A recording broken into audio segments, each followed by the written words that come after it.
सुप्रभात बच्चों, कैसे हैं आप सब।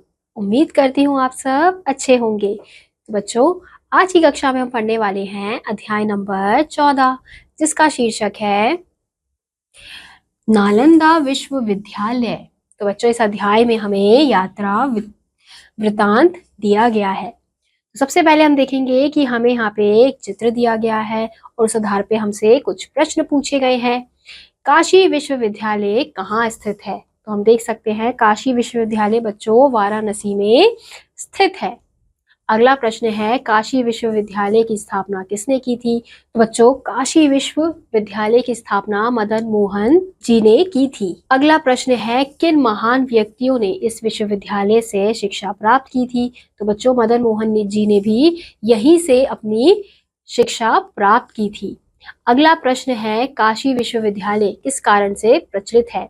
तो बच्चों, काशी विश्वविद्यालय वहाँ की सादगी, वहाँ की पढ़ाई, वहाँ की संस्कृति की वजह से बहुत ज्यादा प्रसिद्ध है। अगला प्रश्न है शिक्षित मनुष्य एक अच्छे समाज का निर्माण करने में सहायक होता है।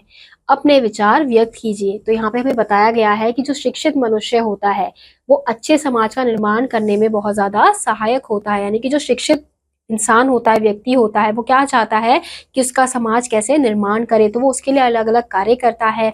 जैसे मदन मोहन जी ने क्या किया था, विश्वविद्यालय की स्थापना की। तो इससे क्या हो रहा है कि हमारा जो समाज है वो निर्माण करेगा, इसलिए उन्होंने इसकी स्थापना की। तो इसलिए कहा गया है कि जो शिक्षित मनुष्य होता है वो अपने समाज के निर्माण के लिए बहुत अच्छे अच्छे कार्य करते हैं। इसी के साथ हम अपने अध्याय की ओर बढ़ते हैं।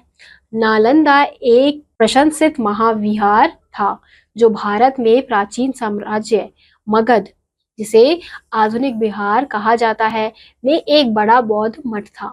यह 5वीं शताब्दी से 1200 ईस्वी तक शिक्षण का केंद्र था। यह यूनेस्को की विश्व धरोहर स्थल है। यहाँ पे बच्चों हम किसके बारे में पढ़ने वाले हैं? नालंदा के विश्वविद्यालय के बारे में पढ़ने वाले हैं। बौद्ध काल में सबसे बड़ा विश्वविद्यालय नालंदा में था। यह स्थान मगध की राजधानी राजगृह से लगभग 11 किलोमीटर दूर उत्तर की ओर तथा पटना से लगभग 55 किलोमीटर दक्षिण की ओर है। इस स्थान पर आजकल बारगांव बसा हुआ है जो गया जिले में है। नालंदा की प्राचीन इमारतों के खंडहर यहाँ अभी तक पाए जाते हैं। 7वीं शताब्दी के चीनी यात्री हुआनसांग ने नालंदा की शान का बहुत ही मनोहर वृत्तांत लिखा है। चीन में उसने नालंदा के विषय में सुना था। इधर उधर घूमते घामते जब वह गया पहुंचा तब विश्वविद्यालय के अधिकारियों ने उसे नालंदा आने के लिए निमंत्रण दिया।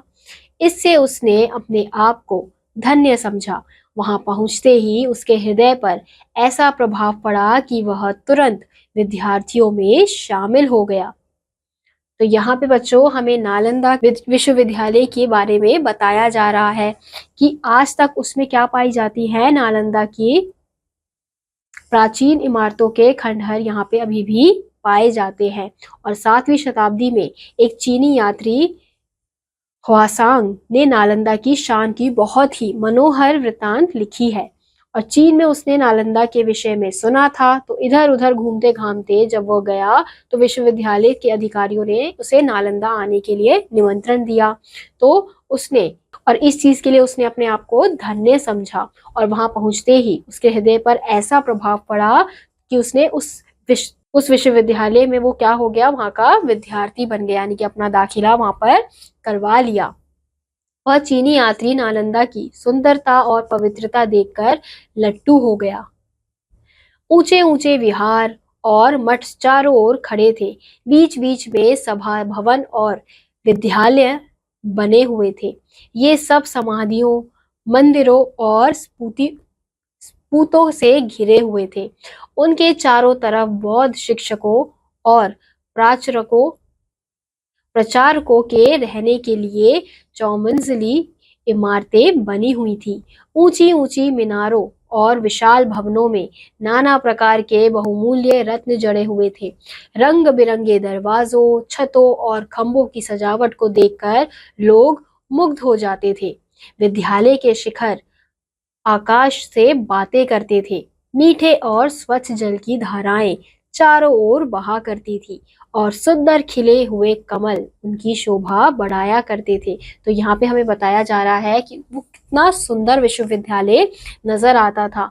अब उसकी जो सुंदरता थी और पवित्रता देखकर जो चीनी यात्री है वो कैसा हो गया था, बिल्कुल लट्टू हो गया था। उसके ऊंचे ऊंचे विहार मठ चारों ओर खड़े हुए थे, बीच बीच में सभा भवन था, विद्यालय बने हुए थे और ये सब समाधियों, मंदिरों और स्तूपों के से बिल्कुल घिरे हुए थे और उनके चारों तरफ बहुत शिक्षकों और प्रचारकों के रहने के लिए चौमंजिली इमारतें भी बनाई गई थी और ऊंची ऊंची मीनारों और विशाल भवनों में नाना प्रकार के बहुमूल्य रत्न जड़े हुए थे, यानी कि अलग अलग प्रकार के बहुमूल्य रत्न उसमें लगे हुए थे। रंग बिरंगे दरवाजे, छतों और खंभों की सजावट को देखकर लोग बिल्कुल मुग्ध हो जाते थे।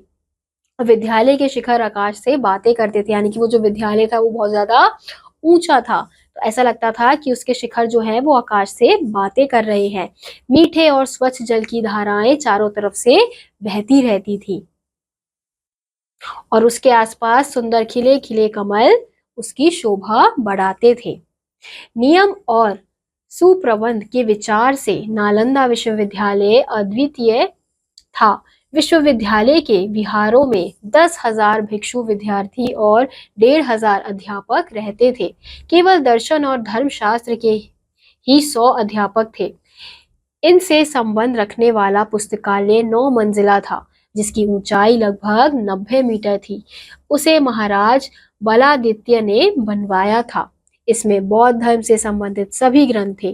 प्राचीन काल में इतना बड़ा पुस्तकालय शायद ही कहीं रहा हो, यानी कि उस विद्यालय में, महाविद्यालय में जो पुस्तकालय था वो सबसे बड़ा पुस्तकालय माना जाता है।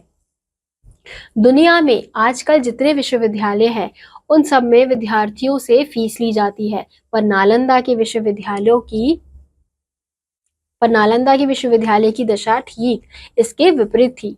केवल यही नहीं कि विद्यार्थियों से कुछ ना लिया जाता था, बल्कि उन्हें प्रत्येक वस्तु निशुल्क दी जाती थी, अर्थात भोजन, वस्त्र, औषधि, निवास स्थान आदि सब कुछ निशुल्क मिलता था।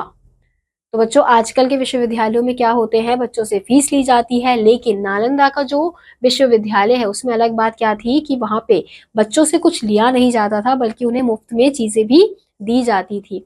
उन्हें निशुल्क कपड़े दिए जाते थे, भोजन दिए जाते थे, औषधि यानी दवाइयां दी जाती थी, निवास स्थान रहने को मिलते थे और निशुल्क सब कुछ ही निशुल्क मिलता था। यह प्रथा भारत में बहुत प्राचीन काल से चली आ रही थी। गृहस्थ लोग गांव, खेत, बाग अथवा नकद धन इन विद्यालयों को दान करते थे, यानी कि लोग क्या करते थे, उस विश्वविद्यालयों में अपनी चीजों को दान करते थे, चाहे वो पैसा हो। इसी से इनका संपूर्ण खर्च चलता था, यानी कि वहां के आसपास के लोग क्या करते थे, पैसे दान में देते थे, तो इस वजह से वहां का संपूर्ण खर्चा चलता रहता था, इसलिए उनको किसी से भी फीस लेने की जरूरत नहीं पड़ती थी। इस प्रकार विद्यार्थियों की बहुत सी शक्ति बच जाती थी। वे इस शक्ति को विद्या अध्ययन में लगाते थे। इसका फल यह होता था कि गंभीर, विचारशील और मननशील विद्वान इन विद्यालयों से निकलते थे। इसी से वे लोग बौद्ध धर्म, संस्कृत साहित्य और संसार का अनंत उपकार करते थे। अब इस वजह से क्या होता था, जो बच्चे होते थे, जो विद्यार्थी होते थे, उन्हें ज्यादा सोचने की जरूरत नहीं पड़ती थी, तो इस वजह से वो अपना ध्यान जो था वो पढ़ाई में अच्छे से लगा पाते थे। नालंदा के विश्वविद्यालय में आजकल की तरह परीक्षाएं नहीं होती थी, किंतु विद्यार्थियों की योग्यता शास्त्रार्थ द्वारा जांची जाती थी। विद्यालय में प्रवेश के नियम भी बहुत कड़े थे। जो लोग प्रवेश के लिए आते थे उनसे द्वार पंडित कुछ कठिन प्रश्न पूछता था। यदि वे उन प्रश्नों के उत्तर दे सकते थे तो भीतर जा सकते थे।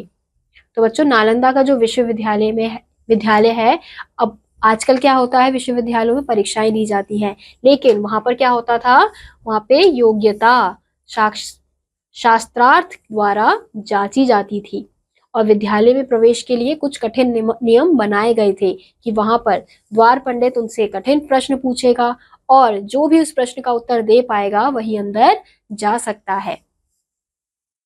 द्वार पंडित के पद पर वही नियुक्त किया जाता था जो ऊंचे दर्जे का विद्वान होता था। यह पद उस समय बहुत आदर का समझा जाता था।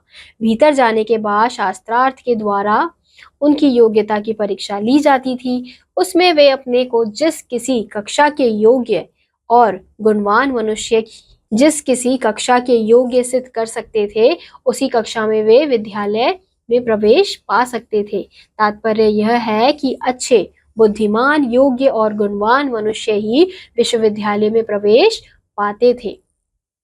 यानी कि वो जिस भी शास्त्रार्थ की परीक्षा देते थे और जिस भी कक्षा में वो पास होते थे, उसी कक्षा में उन्हें दाखिला दिया जाता था। विश्वविद्यालय के सभा भवन में सवेरे से शाम तक शास्त्रार्थ हुआ करते थे। दूर दूर के देशों से पंडित अपनी शंकाएं दूर करने के लिए यहाँ आते थे। नालंदा के विश्वविद्यालयों का देश भर में सम्मान होता था। जहाँ भी वे लोग जाते थे वहीं उन्हें सम्मान मिलता था। यानी कि नालंदा के जो विद्यार्थी थे वो किसी भी देश में जाते थे तो उन्हें हर देश में सम्मान दिया जाता था। नालंदा के प्राय सभी अध्यापक और विद्यार्थी धार्मिक जीवन व्यतीत करते थे। दर्शन और धर्मशास्त्र के साथ साथ व्याकरण, ज्योतिष, काव्य, वैदिक आदि विद्याएं भी पढ़ाई जाती थी। नालंदा भारतीय ज्ञान और संस्कृति का एक महान केंद्र था जो देश विदेश को अपने ज्ञान के प्रकाश से आलोकित किया करता था। तो बच्चों वहां पे क्या सिखाया जाता था लोगों को? ज्योतिषी, काव्य, वैद्य, इस प्रकार की विद्याएं भी उन्हें दी जाती थी और धार्मिक ज्ञान उन्हें ज्यादा दिया जाता था। तो इस वजह से देश विदेश को अपने ज्ञान से प्रकाश आलोकित किया करते थे जो नालंदा के विद्यार्थी होते थे, नालंदा विश्वविद्यालय के जो विद्यार्थी होते थे। तो उस समय की जो नालंदा की विश्वविद्यालय की जो पढ़ाई होती थी वहां पे किसी भी प्रकार का कोई फीस नहीं लिया जाता था, कोई पैसा नहीं लिया जाता था, क्योंकि वहां पे जो लोग होते थे आसपास उसके, वो उस विद्यालय को क्या दिया करते थे? पैसा दिया करते थे। तो उसी से उनका खर्चा चल जाता था। तो इसलिए वो क्या करते थे, जो विद्यार्थी आते थे दाखिले के लिए, वो उन्हें क्या करते थे? मुफ्त में पैसे देते, मुफ्त में कपड़ा देते थे, मुफ्त में भोजन देते थे, रहने का स्थान देते थे। तो वहां के जो विद्यार्थी होते थे वो बिना किसी चिंता के अपना अध्ययन अच्छे से कर पाते थे। तो इसी के साथ बच्चों आज का ये अध्याय यहीं समाप्त होता है। उम्मीद करती हूँ आपको यह अध्याय समझ आया होगा। मैं आपसे मिलूंगी अगली कक्षा में। तब तक के लिए आप सभी बच्चे खुश रहिए और पढ़ते रहिए। बाय।